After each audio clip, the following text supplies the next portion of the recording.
for Supremos, this is what we're doing. We're going to do episodes Tuesdays and Thursdays and Saturdays because I'm going to put out 3 a week. That's what I got to do. We just bought a house. We got to keep the revenue coming. But they're going to be really good. Okay, really good. I put a lot of effort into it, and I have been for the last 500 episodes, and I'm not stopping now. So we're continuing on with the Jack the Ripper case. And this is going to be different than all the other podcasts because you're getting play-by-play of every aspect of Jack the Ripper, everything. So you're going to be able to make your own damn decision by the end of this shit. Anyway, on Thursday, you definitely don't want to miss it because that will be, and I'll tease it in this episode, that will be the 100% first, everyone agrees, Jack the Ripper. Okay. This one is a maybe, but it happened about 20 days before the first Jack the Ripper. No one's in disagreement about that. The Conical Five, but this one is the one right before it. It's brutal too, but the reason this is still one of the Whitechapel murders. Yes. A lot of people think that these are all the same guy, and that could be possible with escalation. No one's going to, all right, if I'm going to become a serial killer tomorrow. So what I'm going to do, I'm going to go out and I'm just going to disembody someone,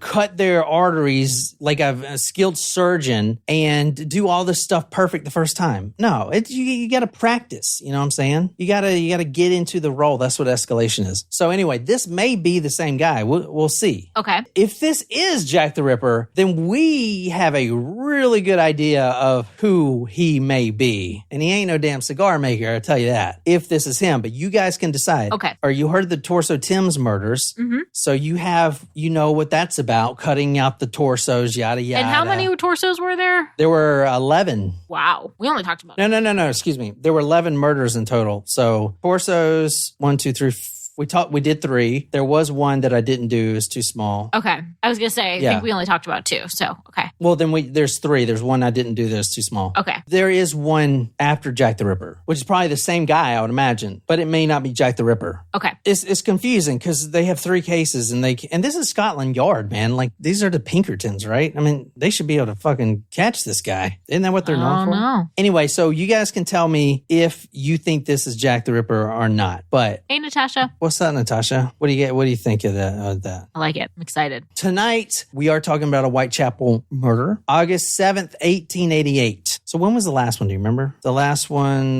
was October 20. Oh, no, that's not it. The last one was April 4th, 1888. Emma Elizabeth Smith. The letter in the box, the kidney, that was October 1888. Okay. So I believe that is right after this, what we're talking about. This is in August 7th, 1888. We're talking about a police chief right now. This is 2 a.m. in the morning. His name is Thomas Barrett. And there are a couple witnesses here to what I'm going to tell you about. But that's where we're starting tonight with this guy. And do you want to go to Google Earth or not? Nah. Well, it's up to you. Are we going back to the Thames? So we're close.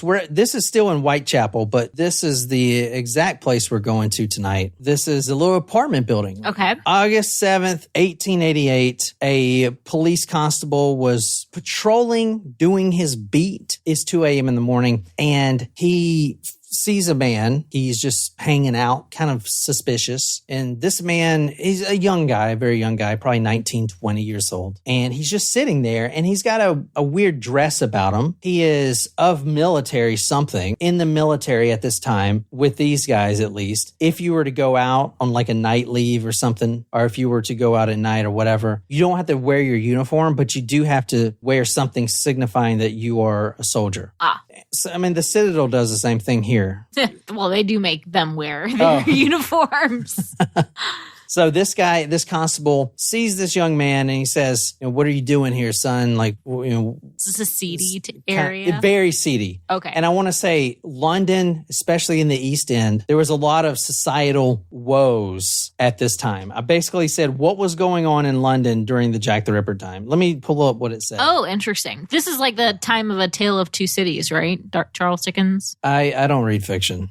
What was that book about? Never mind. fine. Now tell me, I don't. What was it about? It's during the time of the Industrial Revolution. This is in the industrial. Yeah. So let me pull up what I said because it's pretty interesting. Yeah. So this was, I guess, the start of the Industrial Revolution, and there were, like I said last time, there were only two classes, which is the lower class, or what was called back then the unfortunates. Ooh. You know, it's like if you see someone on the street now, you may call them the unfortunate. I don't know, but that's what kind of they were called back then. And that was the majority of everyone, right? Interesting. Here we go. So I asked this thing. I said, what society events were happening during the time of Jack the Ripper, 1888-ish? This period was marked by significant culture, societal, political, and technological changes. The Industrial Revolution, urbanization was occurring at an unprecedented rate. So that's another big thing. Everyone's moving to the cities to get close to the factories because they're working there and they got to go to work like in 3 hours because they only, during the start of the revolution, they just worked them to death. So a lot of the housing was paid for by the factories. So they would just live there and just go work, which they still do that shit in China. Where do you think your iPhone comes from? A lot of those people kill themselves in the factory. They live in the factory. I know. Social inequality. There was a vast gap between the rich and poor. The East End was a stark contrast to the wealthier parts of London. Slums, poor living conditions, and a high rate of unemployment were common in this area. What also comes out with the rise of unemployment? Crime. Well, yeah, crime, but what else that women are usually fall into? Prostitution, right? So the Irish question, Ireland's push for the Home Rule between the British Parliament, I don't know. Women's rights movement, women's suffrage. Yep. Could that have been something? I mean, maybe. Jack the Ripper is like, fuck this. Maybe. Anti-female. Yeah. Social reforms, scientific, technological advances, arts and literature. Thomas Hardy, I don't know who that is. Media sensation, the rise of mass media, especially in newspapers. Holy shit. So I noticed something very interesting with this case. So I went back from all the Thames murders and you would see little snippets. And then you can see as the bodies kept piling up, more and more newspapers started posting about it. So I don't know what happened. Maybe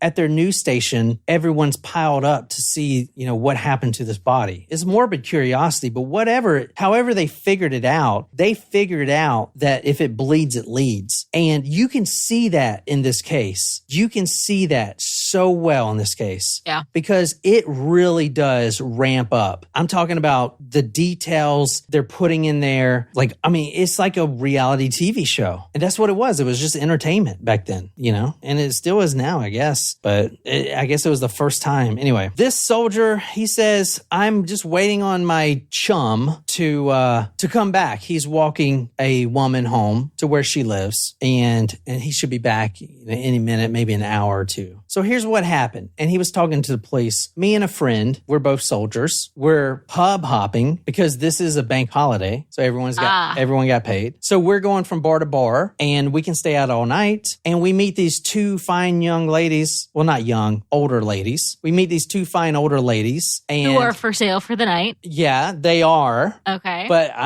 they may have not have known that. Okay. They are walking them home and then they split up. Each of the soldiers has his own woman. Mm-hmm. And he had already dropped his woman off and now he's just waiting on his buddy. Okay. So the cop's like, all right, whatever, have a good night, yada, yada. Next, what happens is, and he's called as a witness. And this is in the George Yard buildings. This is an apartment building. And I showed you where it was. A guy named John Saunders Reeves, he was leaving for work that morning at 5 a.m. in the morning. And he literally is coming down his apartment, the one I showed you, and he has to step over a woman's body. Now, a cab driver earlier in the night who got home at 3 a.m. saw this woman sleeping or something. He didn't see any blood, but it is dark. This woman is on the bottom of the stairs. She's kind of curled up. He thought it was someone sleeping there. And this happens a lot in this time. However, at 5 a.m., this man gets out of his, leaves his apartment, and then he actually sees this huge pool of blood. This woman has been stabbed repeatedly. And this is kind of a newspaper photo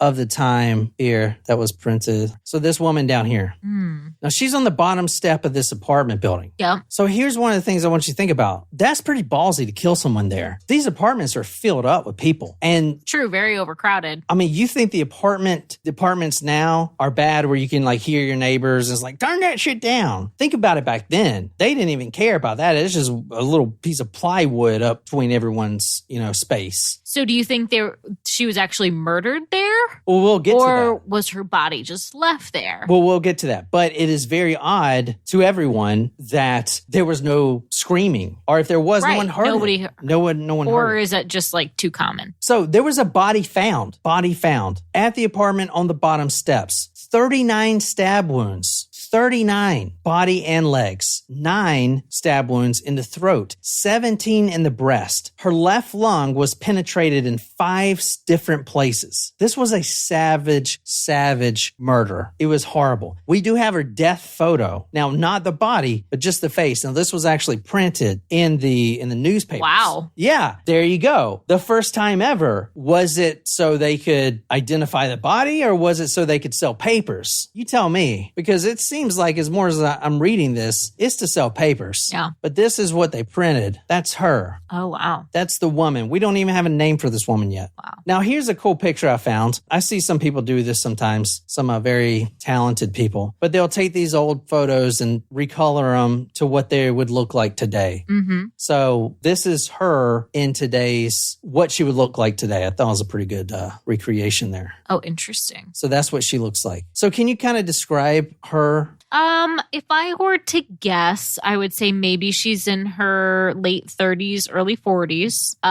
She is maybe on the heavier side. Brown hair, it looks like. I can't tell if her hair is long or short, honestly. I can't tell if it's to her shoulders or longer than that. I think this is a picture of where she was lying. It looks like she's maybe wearing a dress, but I think that's looks like a blanket covering her. Exactly. And you see where the blanket is covering those spots. Because remember, I said she was stabbed in the throat 9 times? Yeah. Where do you think she was stabbed at? Right here, right? Right. Mm-hmm. So this blanket's doing a great job, but you can see the blood, all this coagulation down here. It almost looks like maybe the throat was slit almost. That's a good point. However, if it was, that is just remember you said that. Okay. If it was, that could change a lot of things as far as MO. But however, I didn't see anywhere where it said it was. It said just 9 stab wounds with a penknife into the throat. That's all I saw in all these newspapers, right? Okay. So, but that wasn't the only weapon used. All right. Now, spoiler alert, if you guys didn't catch on to this, that guy's buddy that the constable saw, his chum, he was with this woman. Oh. Right? So his buddy is suspect number 1. Yeah. Well, actually now he is also a suspect. Yes. So we got to figure out who these... Because was there even a buddy, right? Yeah, that's true. Well, there was, because there's other witnesses that saw them together. Okay. Yeah. All right. So we have a suspect for this. We have a suspect. Well, 2, actually. 2 suspects. One's not here, but the other one. Now, this guy who talked to the constable, and I guess this was okay back in the day, but I definitely wouldn't try it. He refused to give his name, which sucks. I mean, dude, at least give a fake name.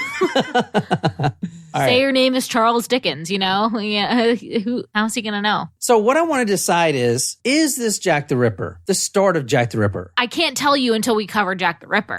We're going to cover his first victim tonight. Well, we're going to tease it tonight. Okay. A perplexing feature in connection with the outrage is the number of injuries on the young woman's body. That the stabs were from a weapon shaped like a bayonet is almost established beyond doubt. A bayonet, that's interesting. Military. Ooh, is he a military doctor? there's two camps here. There's a bigger camp here that believe that Jack the Ripper is this guy than the Thames murders. But a lot of people do place this as the first Jack the Ripper victim. The stabs were from a weapon shaped like a bayonet that is almost established beyond doubt. Now, the bayonet was the first one thrust in right through the heart, but that's not the only weapon used. So that's right. You said it was a pen. A penknife. So they could tell that, I don't know if they could tell that the first one was the bayonet, but this is why they think it was, because no one heard the scream. So it was like an instant death. Died immediately. Yep. However, like you said, if whoever did this moved the body to that location, which why would he do that? So this woman lived there. Well, we know that the person who became Jack the Ripper, right? Or who was Jack the Ripper was interested in fame because he was writing those letters, right? So wouldn't a murderer, if it could be the same person, want the body to be found getting a first taste? It was going to be found regardless. This is a dead woman. But like it causes a scene in a public place. So here's my... differently than a woman who's found dead in her apartment. So here's my thinking on this matter, because this is very important. If it is Jack the Ripper. So the police believe that the bayonet was used first, and the only reason they believe that is because there was no screaming heard. However, if he would have moved the body, which I didn't see anywhere where the police surmised that, there may have not been blood anywhere else. Plus, she was lying in a pool of her own blood. But this is very important because the bayonet used, if it wasn't used first, the reason it was used last is because a little penknife wasn't doing it, wasn't killing her. Yeah. So you pull out the bayonet and you straight through the heart. That thing goes right through there. But at the same time, she would be screaming bloody murder, and all of the other tenants in that apartment would wake up. Now, I want to say she lived in that apartment. So did he know that? Kill her somewhere else and then drop her off at the apartment for fame, or just be like, okay, she was at her apartment? Well, what if, could be, or what if they were both at her apartment? Yeah. I mean, they were at her apartment. Right. Yeah. They were probably inside because they were gone for about 2 hours, according to the other guy. All right. Anyway, let's move on. Now, this is a pretty brutal murder here. 39 stab wounds. A bayonet was used, which who carries bayonets? Soldiers, right? Right. Now, there's only two types of soldiers that can carry a bayonet. This is very important too, because that maps it down quick. And were the two gentlemen those two types of soldiers? One was a corporal, which is kind of like a sergeant, but not. You're not enlisted. You're not an NCO, non-commissioned officer yet. It's like all the work but no pay type of thing. So it's like the next step is a sergeant. Okay. So basically, you have all the responsibilities. So a corporal or above can carry, or they have to carry, a sidearm. That sidearm has a bayonet on it. A corporal, which he was. The guy who took the woman on the date? Yes. Not the friend who was questioned by police. No one knows. No one knows who these guys are. You're going to see. But you just said yes to the one. I said yes. One of them was a corporal and one of them was a private. That's all we know. Oh. Yeah. But you don't know. We don't know the identities of these men. No, excuse me. I didn't say I didn't mean as a matter of fact, one's a private, one's a corporal. I said a bayonet was used. The people that can carry a bayonet, you have to be a corporal or a sergeant. Or higher, right?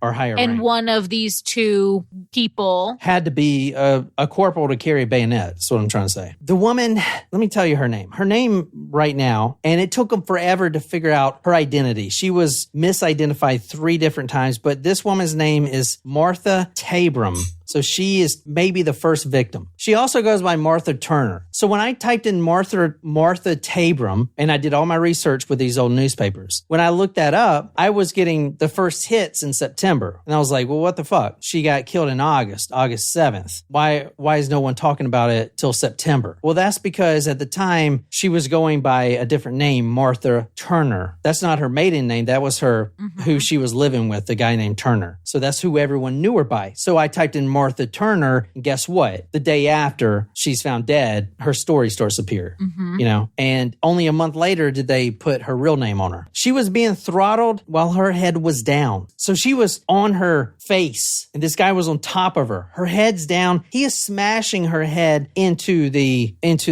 ground. Her face was so swollen and distorted in consequence that her real features are not discernible. Well, we have her photo. You want to see it again? Yeah. I mean, mean, we could tell who she was if that was the death photo. Well, you said she was a little overweight. I'm telling you she wasn't. This is her being swollen, I'm pretty sure. That's what they're trying to say. That's her swollen. Oh, interesting. So you can kind of see, I mean, this is redone. So this will be the first picture right here. So, this could all be blue. We just don't know. Like, I mean, this is black and white, right? So this guy, whoever did this, like colored it in. He colored in the skin tone, but this could be all blue. I mean, you don't know. Oh, interesting though that could be swelling. Yeah, this is probably swelling because she wasn't big. She's a prostitute that hardly eats. And let's be honest. She doesn't eat a lot, and she drinks. And that's how she gets her calories. Her profession besides prostitution was she was a hawker, stand on the street and sell trinkets and stuff. That was her job or her way she made money. Right. Interesting. So yeah, I think this photo here is misleading. Now this was like painted by somebody here, but I think this is misleading because I think it's supposed to be all blue and black, but you can't tell in the black and white photo, obviously. All right, let's move on. I'm getting too slow here. All right. She was found on the stairs of this apartment and a couple people actually saw her. And Alfred Crow, a cab driver who got home at 3 a.m. that morning, 3:30 a.m. that morning. He lived at 35 George Yard. Now she lived in George Yard too, 38 George Yard, which is that apartment building. He gets home at 3:30 and, quote, on his way upstairs, he saw somebody lying on the first landing. It was not an unusual thing to see, and he passed on and went to bed. Somebody may have been just, drunk or something. Exactly. Now, we can kind of map out the timeline because another resident, an Elizabeth Mahoney, 47 years old, who also lives in the George Yard buildings, said that she was out with friends and she returned at 2 a.m. with her husband. And then they actually left right after 2 a.m. So the cab driver gets home at 3:30, sees her. All right. We know she's there at 3:30. This woman, Elizabeth Mahoney, she returns to George Yard buildings at 2 a.m. with her husband, but then she leaves again to go get food, some late night food, and she gets home around 2:30 or even later. So that maps out the timeline because when she gets back, that woman is still not there. So between 2:30 and 3:30. Exactly. All right. So there were plenty of people who saw this woman, Martha, together with a couple of soldiers. Plenty of people. This is from her friend, a Mary Connolly, who's going to become a star witness in this case. She's also a prostitute. She's known as Pearly Pole. That's what they call her. Pearly Pole. That's what it is. Pearly Pole. She also goes by another name. It's like the cinnamon candy of the 1800s. That's what her name is, Pearly Pole. I mean, her prostitute name. Her other name I saw was Mog, M-O-G-G. I think Pearly Pole is a better one. No shit. All right. This is what she says happened. She walked around in several bars with her friend, Martha Tabram. They're friends. They work together. They walk around several bars. Because you know why? You know why the women are walking around tonight? Looking for a place to stay. Well, no, not a place to stay per se, but, and don't get mad at me for saying this, but it's bank holiday. That means the soldiers are out. They got money to spend. That means they got money to spend. That means drinks are flowing. And so they're definitely out. All right. And a lot of people see them because a lot of other people were out too. So they were seen in company of both of these men, and they did place two soldiers under arrest, which we'll talk about. They belong to the Coldstream Guards. I don't know, some London thing. Seen drinking at Princess Alice, which is like one of the bars. One was a private. This is what she says. One was a private and the other was a corporal. That's what this witness is saying. The one that was with her. This is the one that was with the other guy. Okay. That when the constable saw this guy, he had already dropped Pearly Pole off. Right. One or two other women who saw her in the company of some soldiers at the neighboring public houses. There was a dispute, and one of the soldiers struck the companion of the deceased a blow. This was just by George Yard, a long, dark thoroughfare, and it is believed that the deceased was forcibly dragged up to the place where she was found so brutally ill-treated and so fearfully wounded. So people saw a soldier hitting this woman. They saw that, beating the shit out of her, and they didn't do anything about it. So, I mean, I'm kind of leaning on it's this soldier that killed her. You know, I mean, who else would it be, really? Right. All right. As I started, Police Constable Barrett, he is on duty walking around 2 a.m. and he sees that companion. And that timeline does kind of map up, you know, because right after this, she's dead on the doorstep. He actually sees the body around 4 that morning, and then he remembers that guy he was talking talking to. And now he's got to try to identify them. And the friend that was with Pearly Pole has to try to identify the soldiers too. Mm-hmm. So what do you think so far? I mean, I know so far it makes it seem like the two gentlemen that these two ladies were with had something to do with it. Yeah. Now, a lot of people think that this is Jack the Ripper. Right. Here's a newspaper clipping that's kind of like it's like a description of what was found. So it says the unfortunate victim was seen drinking with soldiers. So that's her right here. This is her. Oh, they've got the bitch slap on the what? On the image. The what slap? Bitch slap. No, he's just doing the thing with the, Oh, it looked like he was slapping her face. What? No, they're just having fun drinking. Oh, okay. So it doesn't show a bayonet, but I guess he has one on there somewhere. He's in uniform. Mm-hmm. All right. So then George Yard, that's where she lived, lodging, good beds, and then finding the body of the murdered woman on the landing of the George building. So this is her in a pool of blood. So she's not fat. She's just really swelled, right? And then the mortuary entrance to George Yard. This is where they think she was murdered at and then dragged to her apartment. Mm-hmm. Or maybe she was murdered inside her apartment. I don't know. It's weird. So this is the corset that she was stabbed through. Oh, interesting. So I'm imagining that penknife isn't going to penetrate that, and that's why he pulled out the bayonet. Yeah, there were some serious undergarments in those days. Exactly. The fact that they knew that it was the bayonet that did it was pretty impressive in my opinion. You know what I'm saying? Yeah. So Polly Pole, now it's up to her to identify who this was. At noon yesterday, there was a parade of Coldstream and Grenadier Guards. So here's what happened. The commander comes and he's like, all right, every one of you soldiers, and this is a few days after the incident, every one of you soldiers line up. You're going to march, dress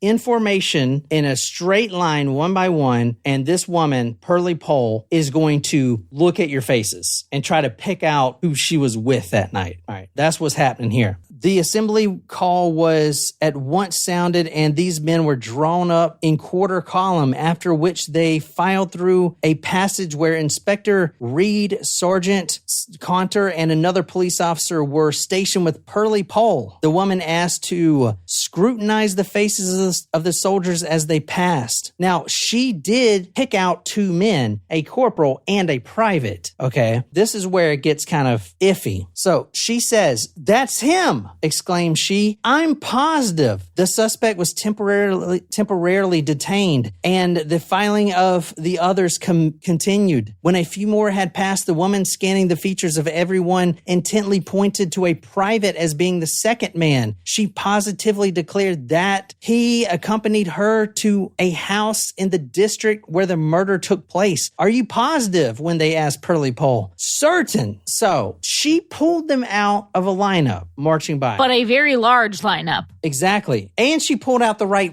rank too. One's a corporal, one's a private. I think you would know who you spent the entire night with and who went back to your house. Unless you were under the influence of a lot of alcohol. Yeah. But here you go. It was pointed out that the corporal was but a private with a good conduct stripe, a man of exemplary character who was in the barracks by 10 o'clock on bank holiday night. So is this I don't know. I feel like this may be a covering their asses type of thing. I don't know. You mean like it could still be this guy and he's just got a good guy persona? Yeah. She picked him out. Yeah. Right? Could be. And he was out that night, but he got back at 10. I mean, and how do we know? Was there a roster? I don't know. So you think she positively identified the gentleman? If she did, we would know who it was. Is his alibi strong about the whole 10 o'clock thing? All it says is he was of exemplary character who was in the bed racks by 10 o'clock on bank holiday. And also seeing the private's movements on the night of the crime was also forthcoming. The former man was at once exonerated while he is also of exceptionally good character, was formally told that further inquiries must be instituted. He was told that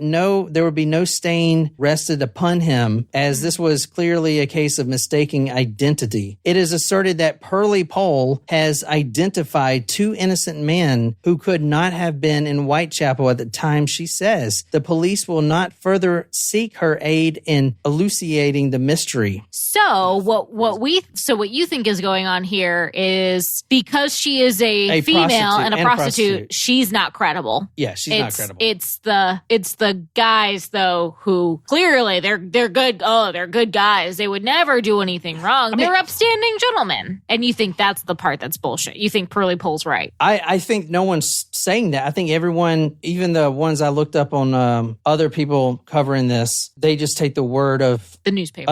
Of not just the newspaper, but of the command. Yeah. Oh, it couldn't have been these guys. But they were. Well, everyone thought Ted Bundy was a good guy too. Volunteering at 911 call centers and shit. They were in their bed racks at 10 p.m. I mean, how do you even prove that? Yeah. Like, is there a roster? Because those rosters could easily said, yeah, I was in bed. Yeah, we used to do that all the time in training. Yeah. And when I went to AIT, we would do that all the time. You would just pay the guy, because there's a night watchman, you just pay him a couple bucks, give him a couple beers, and just be like, yo, I'm going to be a little late. Just sign me in at 10. There you go. That's literally. I don't think then that's reasonable to expect that could happen in the 1800s as it could in the early 2000s. Oh, yeah. I mean, I think that. So anyway, that is if this is the same as Jack. If it's not Jack the Ripper, then honestly, who cares? This is just a one-time thing. Now, let's look at Jack the Ripper, just a little bit of his crime, his first one, to see if it's somewhat similar. Let's go to the 31st, literally 20-something days later. This would be the first Jack the Ripper case, what I'm going to talk about now. It's just going to be a teaser, but you can see the MO and you can tell me if it's the same. Because if it's the same MO, then Jack the Ripper is a military man. End of story. But if it is not, then there are 2 madmen, well, three madmen with the torso walking London around the same time. And I went back to the paper. Remember, there was nothing of this nature for 100 years before this. Yeah, there were murders, but not dismemberments. Right. So now you got 3 within the same time period. That's a little coincidental, Anyway, so this is the 31st. A woman was found. A constable finds a young woman about 4:30 on the 31st, and it's a dead body of a woman. Now, this woman her head had been, quote, nearly severed from her body. A horrible gash, fully an inch in width, extended from the side of the neck to the other, completely severing her windpipe. The lower portion of her abdomen was completely ripped open, causing the bowels to protrude. The woman was at once conveyed to the mortuary where now she lies. That seems a little different, does it not? It does, but that's interesting, though, that I thought that the throat was slit on that other one. I know. Well,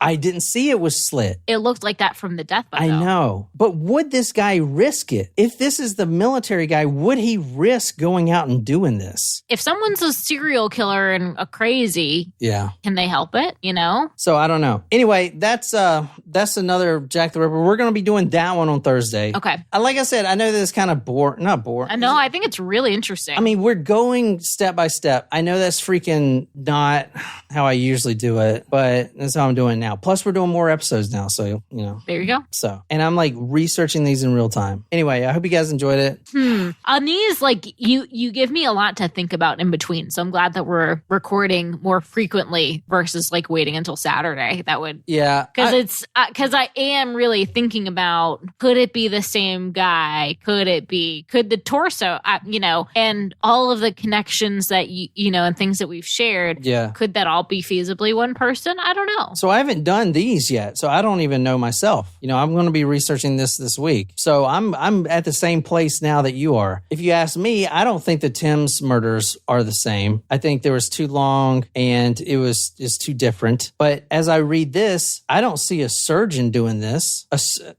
right, so let me just read what it said again. On further examination, her head was nearly severed from the body, a horrible gash in width. The lower portion of the abdomen was completely ripped open, causing the bowels to protrude. I don't see a surgeon there. No, I'm I'm curious if that progressed later. Yeah, maybe. I don't know. I haven't done this. But I'm not seeing a surgeon. I'm seeing someone who has some fucking anger issues and just was like, fuck you. It's like a slasher movie. No shit. See, a lot of people, so we paint Jack the Ripper, and we do this with serial killers all the time. This is one of the reasons they never catch them, because you think they're all like Silence of the Lambs, like Hannibal Lecter, that they're intelligent and they're smart and they must have been to medical school. That's never, ever the case. I mean, it is in some instances, but rarely. 9 times out of 10 is not, you know? I mean, Arthur Shawcross, dumb as rocks, right? I mean, half the killers we've done. Bad upbringings. Exactly, yeah. So I don't know. I hope you guys liked it. So we're going to do this Tuesdays and Thursdays and one episode on Saturday. So it's going to be spread out, and that way we can put out episodes all week. Love it. Sweet. So I hope you guys liked it. We're continuing with Jack the Ripper, one newspaper at a time. I'll put some of those sources on the Discord for you guys, and that's it. So we'll see you on Thursday. So until next time, good night, you lovely, lovely Supremos. Bye.